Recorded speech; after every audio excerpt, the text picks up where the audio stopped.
만약 누군가가 나는 미래를 볼 수 있다면서 아직 펼쳐지지도 않은 미래의 일을 눈앞에서 바라보는 듯 확신에 차 말하고 있다면 어떤 느낌이 들까요? 아마 그 누구도 이 말을 쉽게 무시할 수는 없을 겁니다. 아직 오지 않은 미래의 일을 현재 일어나고 있는 일처럼 말하는 것은 예언이라고 하는데, 역사적으로도 동서양을 막론하고 미래를 예언한 사람은 수없이 많습니다. 그리고 그가 말한 것 중 한 가지라도 현실이 된다면 그의 말 한마디에 누군가는 천국과 지옥으로 갈 수도 있죠. 우리가 아는 가장 유명한 예언가는 노스트라다무스입니다. 프랑스 제2대 국왕 앙리 2세의 정책 자문가이자 천문학, 점성술, 수학에도 특출난 능력을 가졌던 그는 미래를 봤습니다. 다소 실체가 명확하지 않은 애매모호한 문장이기는 하지만 그는 히틀러의 출현, 제2차 세계대전, 일본에 대한 원폭 투하, 체르노빌 원전 사고 등을 예언했고 현실이 됐죠. 하지만 우리가 사는 세상은 인공지능이 인간을 이기고 로켓이 달에 착륙하고 로봇이 인간을 대신하는 최첨단 과학의 시대를 살고 있습니다. 좀 더 과감히 말하자면 과학으로 입증되지 않은 것들은 거짓이라고 과감하게 말할 수 있는, 즉 헛소리와 진실을 구분할 수 있는 시대를 살고 있습니다. 그러면 누군가는 오늘도 미래를 예측합니다. 그리고 그것이 과학을 기초로 하고 있다면 더 신빙성이 있을 겁니다. 여기 경제 분야에서 30년간 기자로 활동했던 한 전문가가 있습니다. 그리고 그는 지금으로부터 27년 뒤 기존의 세계 질서가 완전히 뒤바뀌면서 한국이 영국 제치고 독일 제치고 일본 제치고 중국까지 제치고 세계 2위의 초강대국이 될 것이라고 말합니다.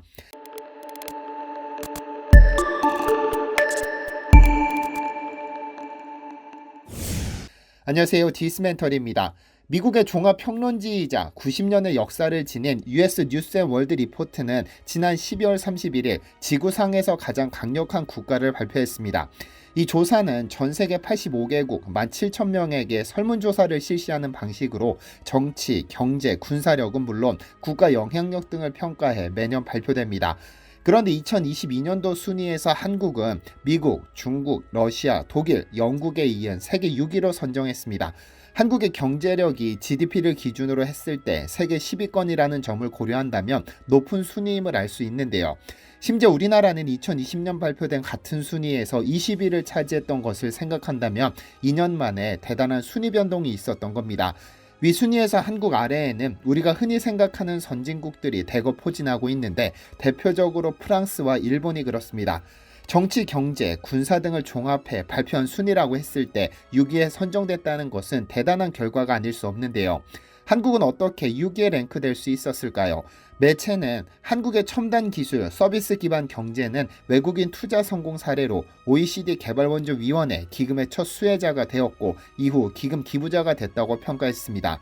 실제로 한국은 1996년 OECD에 가입했는데, 이는 한국이 6.25 전쟁을 겪고 약 50년도 안 되는 짧은 기간 선진국에 진입했다는 의미가 됩니다.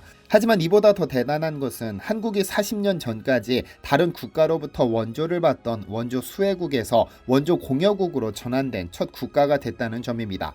쉽게 말하면 가난해서 먹을 것을 구걸하던 한국의 지위가 높아져 이제 가난한 이들을 도울 수 있게 됐다는 의미입니다.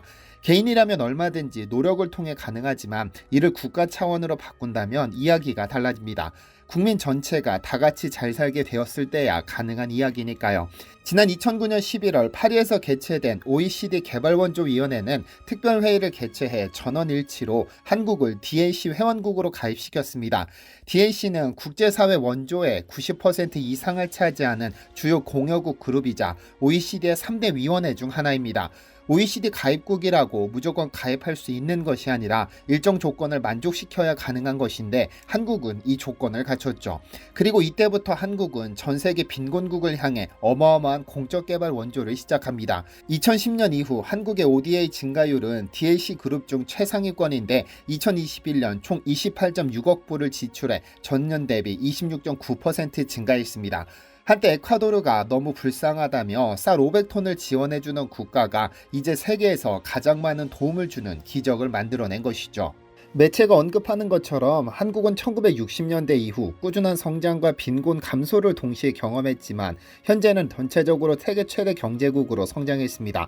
일부 전문가들은 대한민국보다 순위가 높은 중국과 러시아가 치명적인 약점을 드러내고 있다는 점을 언급하며 조만간 대한민국이 4위까지 올라갈 수 있을 것이라는 의견을 내기도 했는데요. 그런데 여기 지금으로부터 27년 뒤면 한국이 세계에서 두 번째로 잘 사는 초강대국이 될 것이라고 예측한 전문가가 있습니다.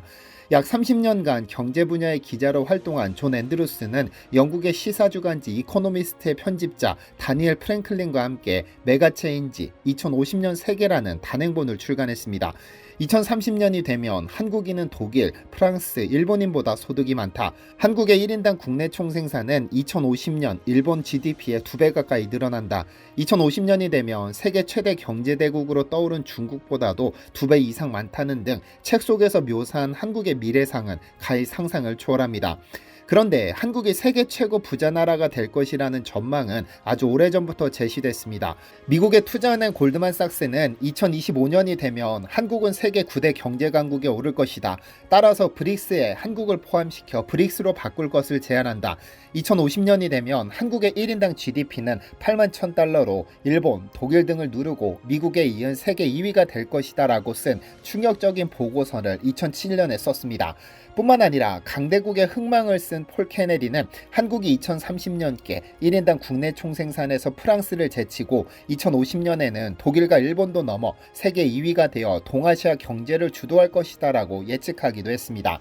그런데 도대체 왜 지금으로부터 27년 뒤인 2050년을 한국이 세계 2위의 초강대국이 되는 기점으로 본 것일까요? 그 내용을 좀 더 자세히 살펴봐야겠습니다. 위 책을 쓴 프랭클린과 앤드루스는 미국 표준 방식으로 구매력 평가 지수에 기초해 7개 대륙과 12개 국가의 1인당 GDP를 산출했습니다.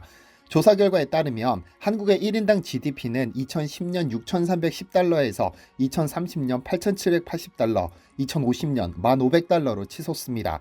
세계 평균치는 2010년 2,270달러에서 2030년 3,030달러, 2050년 4,230달러로 늘어나는데 한국은 세계 평균치를 훨씬 압도하는 성장을 이뤄내는 겁니다. 2050년을 기준으로 보면 현재 세계 초강대국 중 하나인 독일이 8,770달러로 한국보다 적고 일본은 5,830달러로 한국의 50% 수준, 중국은 5,230달러에 불과합니다.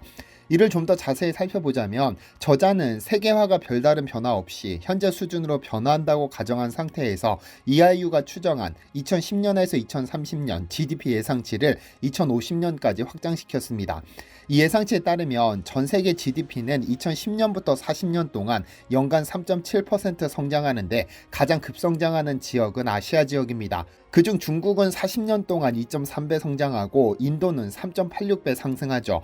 한국의 경우 66.4%에 불과하지만 이미 어느 정도 성장한 상태에서 66.4% 성장하기 때문에 조사 대상 국가 중 유일하게 1만 달러를 넘어섰는데요. 같은 기간 일본이 19% 하락함과 동시에 독일, 프랑스, 이탈리아와 같은 서유럽 국가들은 소폭 상승하거나 정체에 빠지게 되죠. 그렇다면 2012년에 쓴 이 책의 예측은 2023년 현재 어떻게 진행 중일까요? 일본을 대상으로 비교해 보겠습니다. 일본에게는 가위바위보도 져서는 안 된다는 주장을 증명하기라도 하듯 한국은 일본과의 경제력 차이를 빠르게 좁혀왔습니다. 한 국가의 경제력을 측정하는 GDP는 다양한 기준으로 측정이 가능한데 예를 들어 국가별로 다른 물가 수준을 감안해 상품을 구매할 수 있는 능력을 평가하는 것이 구매력 기준 1인당 GDP입니다.